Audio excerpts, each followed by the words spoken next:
one of the things that we definitely want to accomplish is taking kind of a broad perspective on our K-12 planning, K-12 instruction, K-12 curriculum in Noblesville. The Learning Showcase is one awesome way to do that, but we think another way to do that is to take time to highlight what's happening in our middle school and what's happening in our high school when we have opportunities like this at PTO and parent meetings.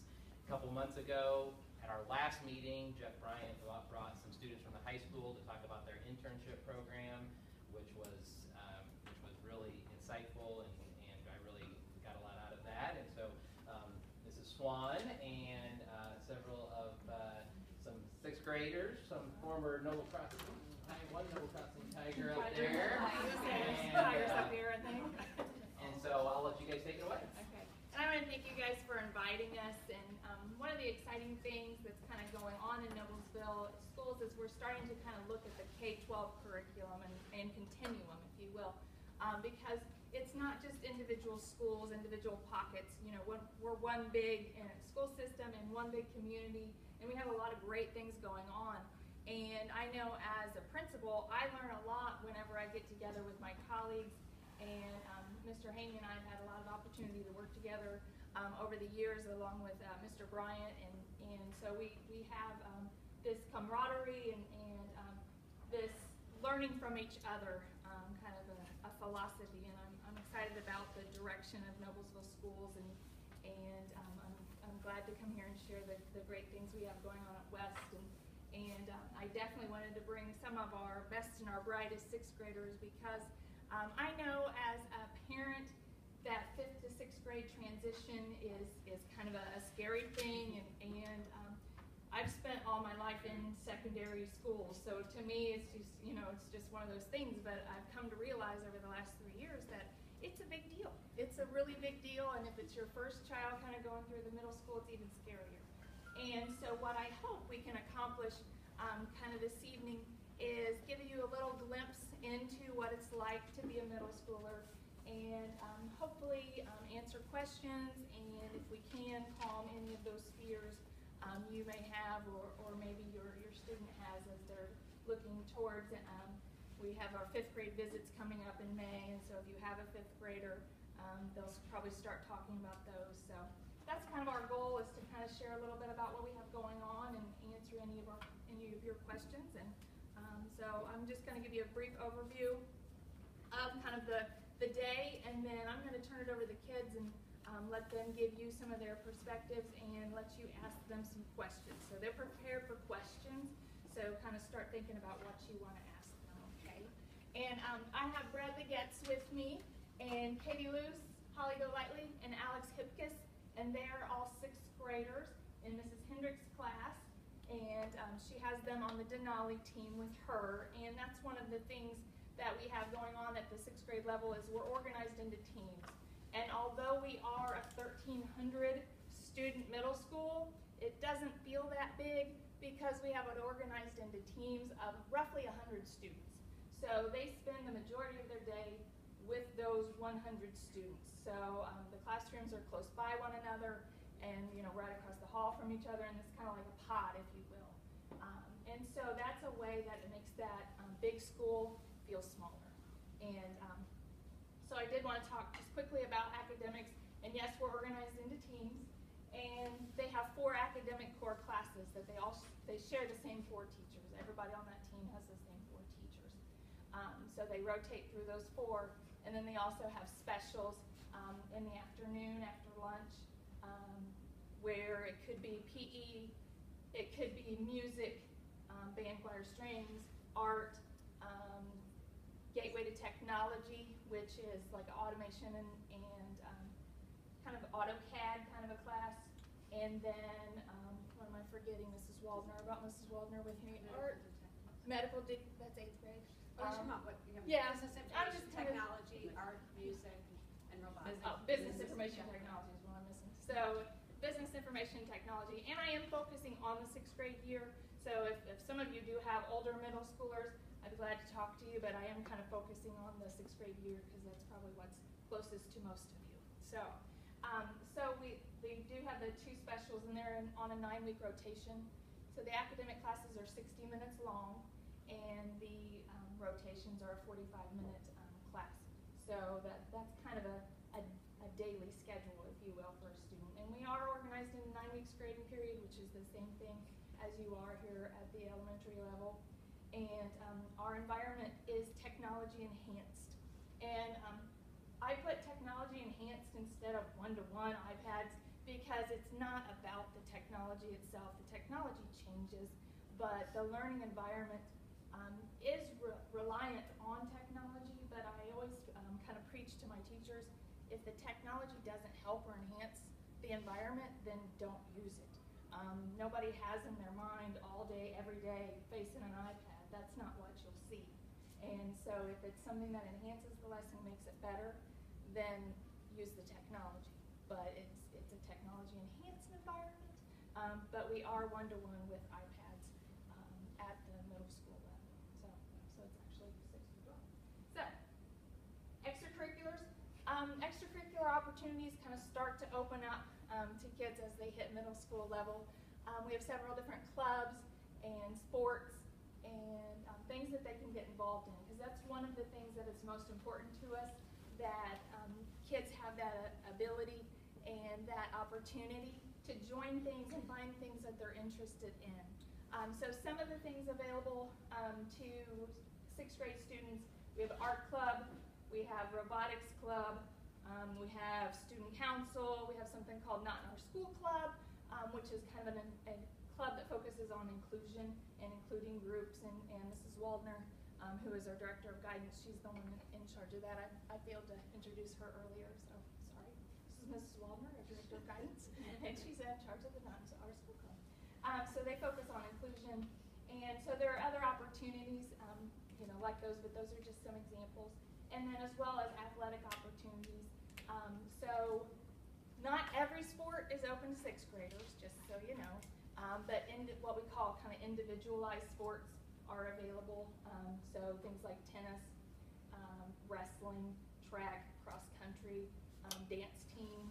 And in our community, we also have club sports. So although they're not supervised by Noblesville schools, there are club sports that 6th graders can participate in, like basketball or golf, and so outside organizations kind of recruit our kids to play in their sports. So although we don't have, say, 6th grade basketball, there's a club group that has 6th grade basketball. And so about every sport you can find something like that you're interested in. So now, that's kind of just the overview. I didn't want to take too long, and I probably took too long already. So, but I do want to turn it over to the gang that we brought with us here. And I wanted to kind of start them off kind of with kind of an easy question, and kind of to share with us your biggest shock when entering middle school, or your biggest relief of entering middle school. And Holly, I'll let you go first, and you can kind of share with them. Why don't you guys take a step forward? I'm a little closer to them. A little more. Half a step more? Okay. Yeah. So probably one of my biggest reliefs was lockers. It's a really nice way to keep organized. And the combinations also aren't that hard to memorize, because you can keep them in your notes, or just like write them down somewhere. I'd say one of the biggest reliefs in middle school is having different teachers in different classes, because you can kind of get the taste of a different way to learn each thing, and it's not the same thing all the time. My biggest relief was I thought that 5 minutes during passing periods wasn't going to be enough, but it turns out it really was. And for the first week or so, when you can get used to going to your lockers and going back, the teachers are really nice, and like if you're late one time, they'll pass it, or you forget something, they'll let you go back and get it without having any consequences or anything. Well, my biggest relief is that all the classes are very close together, because you have a 5-minute passing period to go through each class, so it's easier to get on class in time. And then if you forget something, you can just go back out to your locker and get it. And what they hit upon is really the biggest fears and the kind of the biggest worries of both parents and kids themselves. And so it's, they get these things kind of build up in their mind, and once they face it, once they see it, it's kind of like they breathe this big sigh of relief, and they get used to that environment. And Holly talked about the lockers, and that is a big deal for quite some time during this first couple weeks of school. And we do kind of ask for kind of parent volunteers to come in and locker moms and dads to help on those first few days. And it takes a few days, on the first day it's like everybody's struggling. And then, they start to kind of whittle down and they start to get it. And so, and I will kind of make a plug, those of you that do have current fifth grade students, kind of coming on board with our PTO as well. You are definitely invited to join us. We have a meeting actually tomorrow night. And so if you want to start coming to our PTO meetings, you're definitely more than welcome to do that. But we do have volunteers for locker moms and locker dads, and so they did hit upon how the classes bigger. What kind of, I'll start with a question. What kind of things do you participate in? Me myself, I tried out for a couple teams. Like I just tried out for show choir today, so there's a lot of opportunities, especially in 7th grade and 6th grade. So it just depends on what grade you're in. Like I was in robotics club, and that was really fun. My friend was in drama club, so it's fun to see her act and stuff. Yeah. Anybody else involved in anything? Well, I did strings, which is a special that you can choose to do, like band, choir, and strings.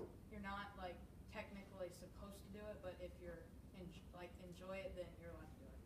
And it's fun too. I'm not sure what you mean by technically. Like you don't have to do it. Oh, we don't force. No, we don't Yeah. force anybody to Yeah. take strings. No. No, we don't force anyone to take strings. But if you want to take strings, you can. Yeah, that's fun. Bradley, did you have anything? I'm in band, which is also kind of like strings, but it's with band instruments, and it's also one of the things you can choose to do. And Mr. White, the band teacher, he's really nice, so he was a great teacher to have. So is Miss Jackson. We have a very active performing arts department, and their teachers are loved by all of them. Mr. Axum is very popular as well. So our performing arts classes are very popular, and they're also very talented. So we've won a series of awards in all 3 areas this year. So we're definitely proud of them, and we have, one of the biggest 6th grade bands you can find. So we definitely pack a room. So it's a lot of fun. So I'm going to open it up to you guys. What kind of things would you like to know from these students?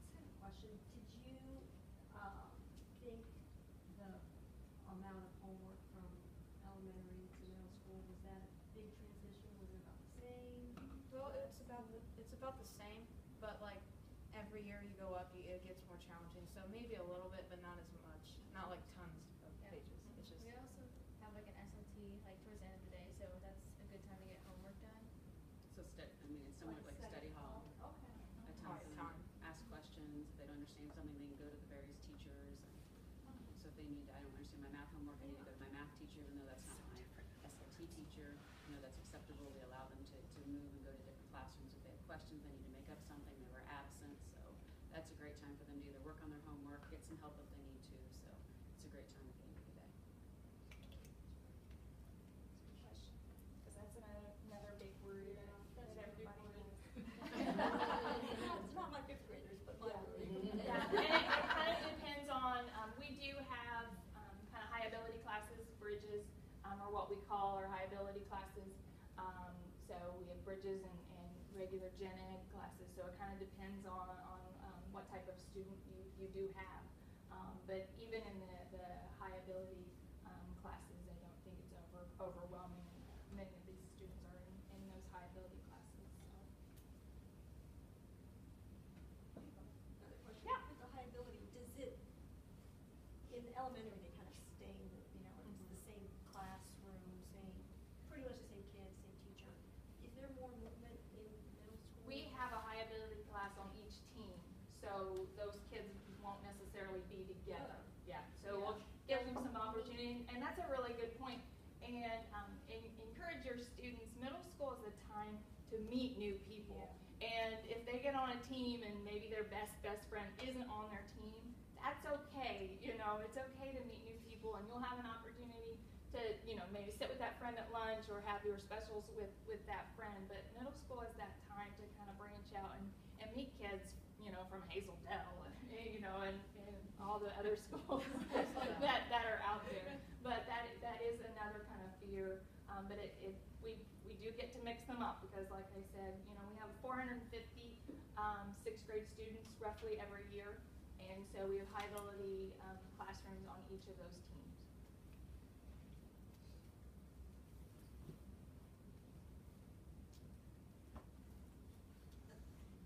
So what was the with obviously having your iPad with you, that's something you didn't have on a daily basis at the elementary level. What's been the best thing about that change, and what's been the worst thing or the most challenging? Well, to me, the best thing is it's so much easier to get work done in class. Like, say you have homework, like math homework on a sheet of paper, but you forget it at like your locker. You could just like get it from Notability, and then you can do it in there. And Notability is an app where you can like do PDFs, and then you can turn them in Canvas, which is like basically the home for the iPad. It's where you turn everything in and get everything out for all your classes. And so kind of an organization. So Yes. just organization, you have everything you really need to work at any Yes. given time. So is that a different answer for what the best thing is? Well, I think that one of the best things is that you can, like, on some of the apps that we have, you can be so creative with what you do. You can drop in pictures, different styles of text boxes, colors, draw on things, and stuff like that. So that's pretty cool, being able to like make your own work, make it original, make it your own design. I think another thing I really liked is we can have Power School on our iPads, so we can be able to know what our grades are, and we don't have to ask our parents or get on a computer. We can check them during the day or something. We talk a lot about being responsible. They're their grades. They need to check the grades. They need to own their grades. Yes, they're responsible. So they check it. It's a lot harder to lose paper and sit homework because it's all in one place. You can't like just drop it somewhere and it's gone. So is there anything about it? Is there anything about it that has been frustrating or difficult? Well, sometimes like I could say internet is not always the best source. So it's like the Wi-Fi is not always working at our school. So like if we have this important paper to turn in and the Wi-Fi is not working, we can't turn it in. And then like earlier this semester, Power School was down, so you couldn't turn anything on Power School. You mean Canvas? Speed Grader. Okay. Our Alright, Canvas, alright, Speed, got it. Speed Grader was Canvas, how they submit items to us, but yeah. So do you have to do that like the night before? You have to make sure everything's turned in before you get to school, or? Well, you have to turn it in before your period starts. So like say you had social studies homework, you can turn it in before social studies class. So like not after, but when the bell rings for your class, you have to turn it in. But if the Wi-Fi's down right before, then Well, then you get to turn it in. Is that like right? you would, a lot of people would like say it won't work because the Wi-Fi's not working. Yeah. So usually you have to do a hard shutdown, and then it usually works. There's a lot of workarounds. Or you turn it in the night before. Exactly.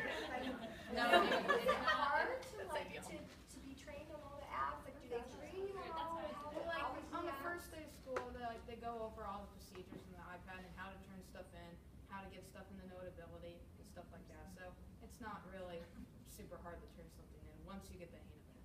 Do you guys ever write on paper? Yeah, we do. Yeah. Not everything we do is on our iPad. Well, the nice thing is I had the pilot iPads last year, and so I already had a year under my belt of using the iPads and how they work with the kids and what works and what doesn't work. So this is actually my second full year using iPads with sixth graders, so I would definitely say that we are definitely a little further along in kind of knowing and how I can explain things, get the kids to understand. Not to mention their knowledge too of the use of iPads and apps and things like that. I mean, they're pretty easy to jump on board and to do that. So, and as far as like the homework goes, when we give assignments, I mean, they can turn their assignments in during SLT. They can go home and finish it and submit it at home. They can submit it in the morning before school. They can submit it when they come to class at the beginning of class. There's multiple times for them to be able to submit assignments. So, and actually, I have a lot of students that if they're absent, they literally will, look over our Canvas page, and some of them will actually do their work while they're at home, and then submit their assignments from while they're at home. So I've had students that have done that as well. So it really does work. It's probably easier teaching them than here. I've talked to parents. I've done that. It's definitely easier on the students than it is the adults, and so the kids catch on real quick, and they're really flexible about it, and it's just like, they kind of go with the flow, but it's adults that kind of struggle with it. And we have a lot of teachers learning from students all the time, and there's no shame in that, and there's no shame as a parent, having your son or daughter teach you those things, because it just comes more naturally to the vast majority of our students.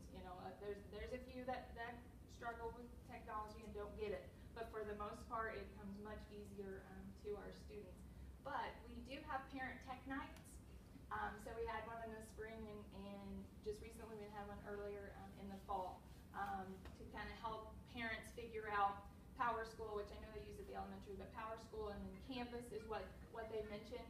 Canvas is where it houses all their assignments and where they get their assignments and where they turn those assignments in. And Canvas is a learning management system that the teachers use to kind of give assignments and receive assignments.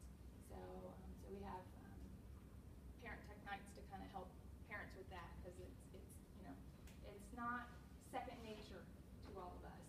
So can you tell us the difference between like Canvas and Power School, and how like the assignments and stuff and the grading? Like some teachers seem to do Power School, some people tend to do Canvas. Can you explain? Everyone does Power School for grades. So that's where you go for your grades. That's where we print report cards from. So we basically suck out the grades from the Power School in order to print out the report cards. Canvas is where their assignments are organized. You can't put assignments to give a kid into Power School. I can't submit an assignment into Power School, but you go to Canvas to get your assignments, to pull up maybe a worksheet or a document your teacher wants you to read or respond to or reflect on. Those are things that are in Canvas. Power School is only to look at your grades. We take the information that we've graded, so they submit the assignments to us in Canvas. We grade those assignments, we give them feedback. They receive that, we take those grades, we turn them into Power School, and then you can see them. So, you always have access to Power School to always see those grades. But at the same time, you can also see what they're doing in Canvas and see, the comments and the grades that are coming, but their final grade is actually in Power School. Okay, so parents can access the Canvas also? You can actually access Canvas as a parent observer. Okay. You can opt to observe your child in the class so you can see what's going on. Okay. So yes, you can do that. You can't be an active part, but you Okay. can. You can't do the assignments, you can't do the them, but you can at least observe what they are doing and taking part and see some of the items that we're asking them to do. So yes, you can do that.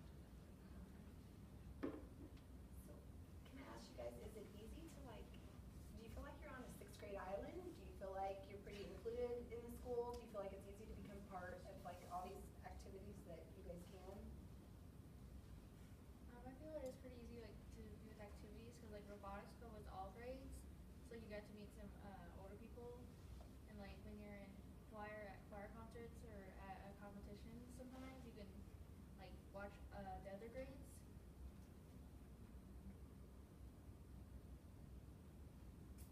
We do have lunch, all 6th grade eats lunch together. So I guess you're as included or as excluded as you kind of want to be. It depends on what activities you choose to be in. But most kind of clubs and sports are grades 6th, 7th, and 8th. So Is the building set up so that, so 8th grade classes are not by the 6th they're grade directly classes? above the 6th grade Okay. wings. The bell schedule is set up so that the 6th graders are never in the hallway at the same time as 7th and 8th graders. So the bell Rarely. They come in together, Well, they exit right. together. I mean, they go to bus specials, they overlap a little. All right, because I was going to ask you guys about bullies. You guys okay? That's a good question. I mean, I don't know these things. I clearly have a 5th grader. No, that's a good question, but as Mrs. Wallner said, the schedule was designed to kind of keep 6th graders kind of separate from the other grades, and the building's set up to kind of keep them separate as well. How do you guys like the early schedule, the early start time? I like getting home earlier than my sister, that's for sure. It does take a little getting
to 7th grade, took you around in school, so like you got to talk with them, ask them questions, so that helped a lot.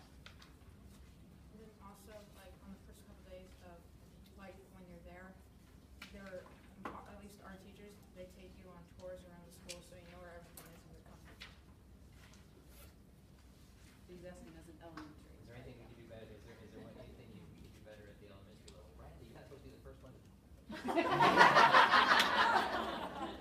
Well, so what you guys could do is you could make it so that if students came to their desk and they were in the middle of class and they forgot something in their locker, to make it more of a middle school experience, you could say to them that they couldn't go to their locker because in middle school you weren't allowed to do that. So he's saying, be meaner. Take what he's saying. What is it? So are you? What are the rules in middle school as far as going to your locker to get things? Well, we're so by now we all pretty much never really forget anything. Unlike in the first at the first part of the year when you the first few weeks when you were allowed to go because you didn't really have much experience with it. But what usually happens is you have to sign the log in our classrooms, and if you sign it a certain amount of times, then there are consequences. It also depends per team, because different teams are different. And they do hit upon, we do stress responsibility and kind of accountability, and that's kind of where we start. And the 6th grade teachers kind of bear that brunt of, this is middle school kind of thing. And obviously, it's not, black and white. And as the kids talked about, they're more lenient at the beginning and they give you chances and things like that. But it is a time where we do try to instill, additional responsibility for their academics and their social behavior and academic behaviors. So, guilty. So. What about as parents? What can we do to help you guys better for the transition from middle to school? So if your parents, like maybe more technology savvy, like maybe you can help your child, or like if you have Apple products, maybe you can help them with like, a couple of the apps, like if you ever use Keynote or whatever. Keynote, Notability, iMovie, just various apps that they use. Just even if you have one device at home, just allowing them to kind of practice and to kind of get used to how it works, definitely would help with the transition, I think. And everything's Apple. One of the things you could do as parents, I was just like the perfect set. Yeah. I'm Lori Waldner. I'm the Director of Guidance up at West Middle School, and I have to tell you, I feel your pain. I was at the elementary level. I was the first guidance counselor in Noblesville at the elementary level 25 years ago. And I designed the program for all the elementary schools, and I said, I will never leave the elementary school. I will be here forever. It was a little shaky. There was one year that Pat Haney was my counseling. Yeah, I was wondering how long you were like 20 seconds. Almost hung it up at that point. But, no, he was great. He was a great counselor, too. But anyway, so when I moved to the middle school, they said, you need to develop a counseling program at the middle school. I was like, yes, I'll do anything you tell me to. Cried for the first 3 weeks of school. It was like, I can't believe I'm at the middle school. Oh my gosh, it's a big black sucking hole. What am I doing with these kids? And so I've only been there 3 years, and I can tell you I absolutely love it. And I never in a million years thought I would say that. The teachers there are so caring. They're very kid-oriented. But I understand when parents say to me, and I hear this all the time, the middle school is so intimidating. I get that. I mean, I was in the same place. I mean, it's a big school. The people are with older kids. They treat them differently. They might even treat parents a little bit differently. And when I was at the elementary school at Hazel Dell, parents would walk in, and if you just wanted to walk down to your kid's classroom, you can do that. The reason we can't do that at the middle school, aside, of course, from the big safety issue, is those 4 teachers only have your child for 1 hour. They don't have them all day. So we just can't have parents walking to the classroom doing all that. So Stacy and I are really working on, we want to be known as the family-friendly school. And that is really, and hopefully with your help and support as parents with your children moving up there, you'll help us with that, because that's what we want to be known as. So we're doing some things over the summer. One of the things that I've started, if those of you that got the email, there's some elementary that didn't send out the email of Chew Haney. It's not this one. It's not this one, okay. It's called Why Do They Act That Way? And it starts this Thursday. There's 2 time options, 10 o'clock and 6 o'clock, so that if, one day you can't make it at 10, you can come at 6. And I read this over spring break and started planning for the book study. And at the elementary level, I knew so much about brain development and child development. Oh my gosh, it's like everything made perfect sense to me, because you guys have all my sympathy.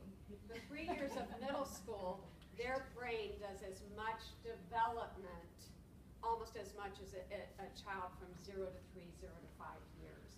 And they have so much going on, and the one thing that came through loud and clear is you guys have close your ears to this, they need their parents. They may not act like they want their parents, and they may not, like somebody in one of my groups today said, somebody said they have grandparents day at their middle school, and they all went, ooh.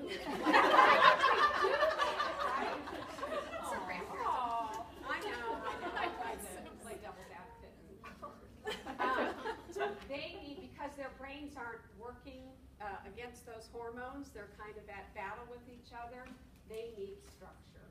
And some of the exact same things I used to talk to kindergarten parents about are the same things kids need in middle school. And it's not because you guys are immature, it's just they still need that structure. So we don't want you to be hands-off parents when they reach the middle school. We want you to be as involved with them, without being helicopter-ish, as involved with them and with us at the middle school as you are at the elementary school. So like Mrs. Swan said, work with us, join our PTO. As we work toward family-friendly status, join me on that and work with me on that, because we really do really want to make it a place where everybody feels welcome and no one ever says anymore, it's so intimidating, So we're there for you. We loop with our students. So the counselor your kids will have in 6th grade stays with them through 8th grade. I now have, my kids are in 7th grade, I'll be with them next year in 8th grade, so we loop with our kids. 3 counselors are all awesome. 6th grade kids next year will have Mr. Moorhead, who is also an intern of mine, and he's awesome. They will love him. So it's a great school. I'm sold, and so I know I can be sold. I know you will be too. So I look forward. Is anybody participating? Anybody? And even if you can't make the meetings, this book comes highly Awesome. recommended. So I even if told you can't do the Stacy, study, it's just awesome. read it at home and, Great book. talk about it with your friends and things like that. We are very fortunate to have 3 amazing counselors and who care so much about kids and are kid-centered and kid-friendly. And if you do have a child that's struggling with a variety of issues, they're available, to talk to and to call, and just to kind of, if you're worried about something and just want somebody to keep an extra eye out for them, these counselors really do that, and really check in on the kids, and so they're some of the, if not the hardest working people in the building. So I do love our counselors. Did you have a question or not? I think I was going to ask, what does a counselor do at the middle school level versus being different than what they do at the We have elementary designed a school level? program that is consistent between both middle schools. So we do the same thing now that the elementary counselors used to do. I'm right in the middle of a 3-session classroom teaching for career awareness right now. And so it culminates in May. Every student has what's called a career lunch, where they eat lunch with someone in the community, in a group of about 10 students. They eat lunch with somebody who's in a career field that they're interested in. We did all of our lessons in the fall on good communication. We do it on work ethic. We also do like the same things the elementary schools do with anti-bullying. That was one of the big changes in the last few years, is we are in the classroom teaching.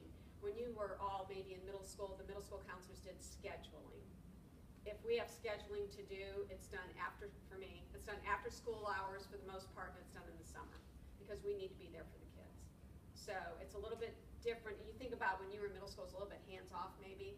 It's not that way at either school anymore. So would a kid, if they were having issues, request to go see their counselor? or There's a how couple does that ways they work? could do that. If they're comfortable with their teacher, they'll ask their teacher. We also have, I don't know if 6th grade has it, but we have a, kind of like an app, thank you. She was gone. She was gone. I was like, app, I think. That they tap on, and they just sign it, and it comes to us. And if it's something they need to see us right away, they'll click that. If it's something that is not an immediate need, they click that, and then we respond according to that app. So it can be all confidential, nobody even needs to know. And then the way we get them is we don't buzz them out of the room. We put a pass in their locker, so that when they go to their locker, the pass is there and they know, and we make sure they're not marked absent. So it's a pretty, because middle school kids, they don't, Get so embarrassed easily. Yeah. They don't want to be Yeah. excluded or singled out, and so they take really coming good to care of that. having everybody know they're going to the counselor is worse than Grandparents' Day. It's just not good. So just some important dates to know. Your 5th graders will be coming to West on May 21st during the day. And then that evening we have a parent night that's kind of more in-depth than kind of what we're doing right now and get kind of into the nitty-gritty. It'll be some of the same stuff, but more in-depth on May 21st in the evening. I believe it's 7 o'clock for that. And then July 29th is what we call Meet at the Middle. And that's for parents and students. We'll have an agenda for students as well as the parent, and so they'll have activities and information to give you as the parent and the students as they get acclimated to the middle school. They'll meet their teachers and get to know kind of where the cafeteria is and what the cafeteria procedure is and what's the library procedure and just those procedural kind of things to kind of help kind of calm any fears or things that they're worried about before the first day of school. Is that also when you give the iPads, or is that another day? We're going to do that after school starts this year. Yeah, so we're going to let them get acclimated to school, and then for 6th grade, and then they'll get their iPads during that first week, the first day or two of class.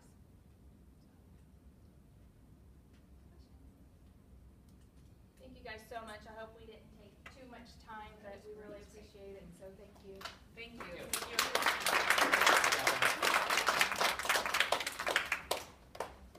Thank you so much. That was Thank very, you. very Well, let us helpful. know if you have any other questions.